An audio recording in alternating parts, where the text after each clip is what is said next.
Hello and welcome to You've Seen It Before, Movie Reviews with Connections in Mind, and welcome back to my reaction series to each and every episode of Season 2 of The Orville.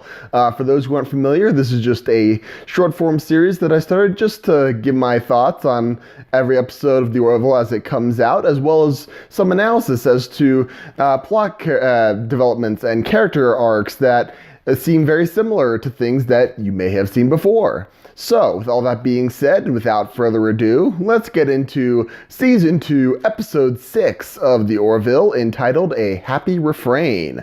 This episode focuses pretty much entirely on the relationship between Isaac and Claire, an unlikely pair to say the least, but this relationship has been building up as for some time, ever since the episode in season 1 in which they are involved in a shuttle accident where Claire and her two sons were stranded with Isaac on a planet, and it was up to Isaac to shepherd her two sons in order to find Claire, and that seemed to have blossomed into a stronger feelings as those episodes have gone on until this point, in which Isaac is committed to running an experiment to see how the relationship will work at that point. And of course, he runs into several of the pitfalls that you may imagine with a non-feeling robot trying to engage in a relationship with a human woman. This is incredibly similar to an episode of Star Trek The Next Generation called In Theory. No surprises there that The Orville is borrowing from episodes of Star Trek.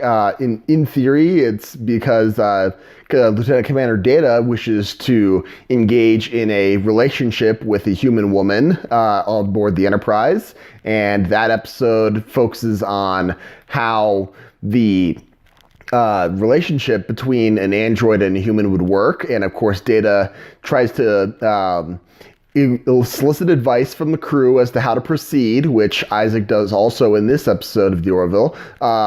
Data also goes about refining his subroutines in order to accommodate his love interest in that episode.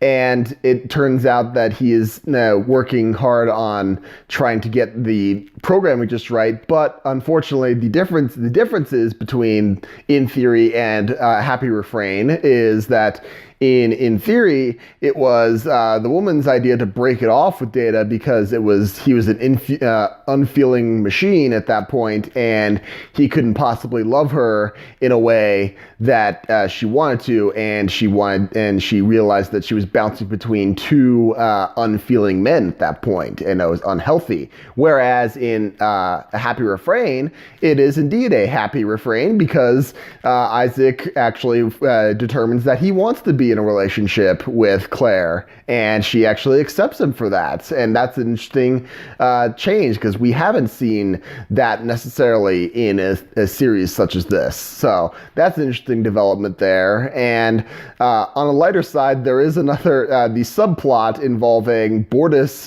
having a mustache.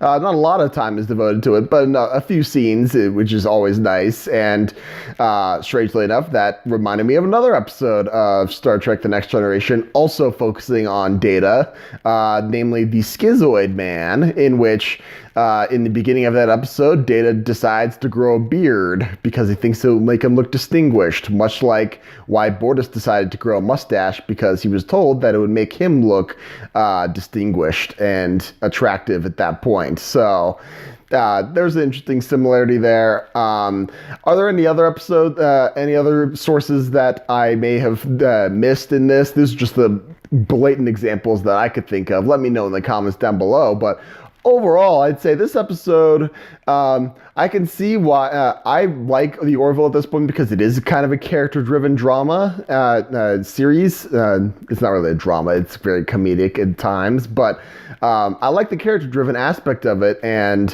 while I don't necessarily think that this actually works as well as it would I can't put my finger on why it doesn't work as well, but something about how they wrote the relationship between Isaac and Claire and how that unfolded throughout the episode, it just didn't seem to click as well as it could have. I appreciate their attempt to go down this road. I mean, obviously, I like the changes that they were going for, and I'll be interested to see how this will manifest throughout the rest of the season. But I feel like that I'm feeling cautious as to how they might proceed with this, because I don't think it necessarily worked. I did enjoy the scenes with the symphony. I don't know who they got to hire the conductor or the orchestra. I'm assuming they're a professional orchestra and a conductor at that point, and they're very good. I liked that scene. I liked how it played it long just enough in order to enjoy the music at that time, and I liked the through line that they made of linking that from that earlier scene in the symphony to the very end of the episode. I liked that.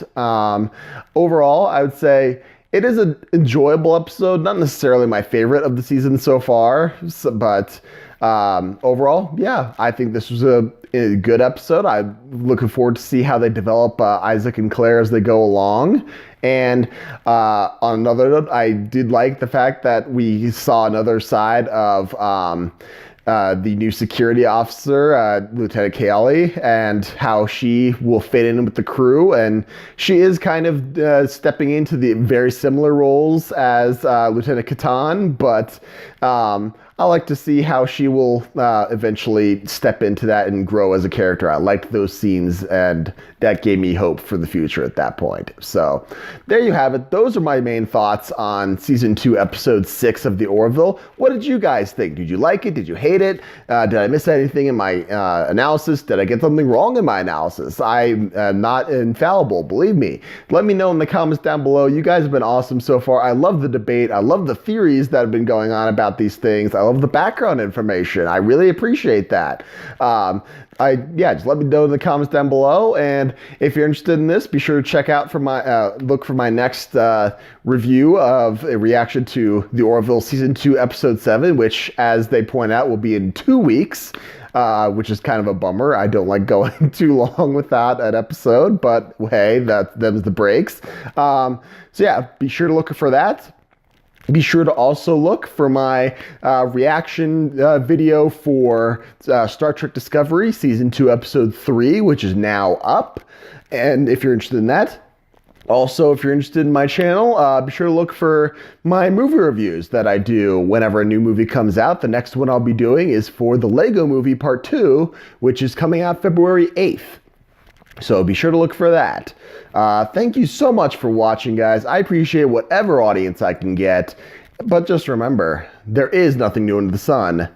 And yes, you have seen it before.